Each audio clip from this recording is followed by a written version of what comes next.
Hi friends, మనం నేపాల్ ట్రిప్లో భాగంగా వింధ్యావాసిని టెంపుల్ని విజిట్ చేసిన తర్వాత దాని పక్కనే బుద్ధ విహార్ అని చెప్పేసి బుద్ధుడికి సంబంధించిన మొత్తం అన్ని వివరాలతో కూడిన ఒక లైబ్రరీ లాంటిది ఉందండి.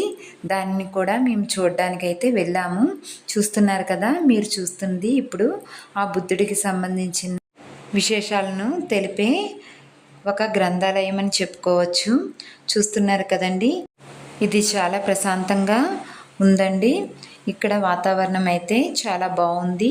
బుద్ధుని యొక్క మొత్తం వివరాలతో కూడిన పుస్తకాల నుంచి అతని యొక్క విగ్రహాలు, నేపాల్ యొక్క రాజులు పరిపాలించిన రాజుల యొక్క వివరాలు, వాళ్ళ సాంస్కృతిక కార్యక్రమాలు మొదలైనవన్నీ కూడా ఇక్కడ పొందుపరచబడి ఉన్నాయి.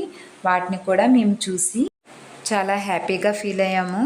ఇక్కడికి వస్తే చాలా ప్రశాంతంగా ఉందండి, చాలా బాగుంది. ఇక్కడ ఎవరు లేరండి. ఇదంతా మనం విజిటర్స్ ఉంటారు కదా, అదేనండి సందర్శకులు. వాళ్ళు కూడా చూడడానికి అనుకూలంగా మొత్తం అన్నీ పొందుపరచబడి ఉన్నాయి.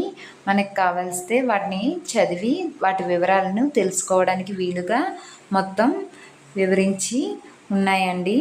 మీరు కూడా ఒకసారి చూడండి. అంతేనండి, మరొక వీడియోలో కలుద్దాం.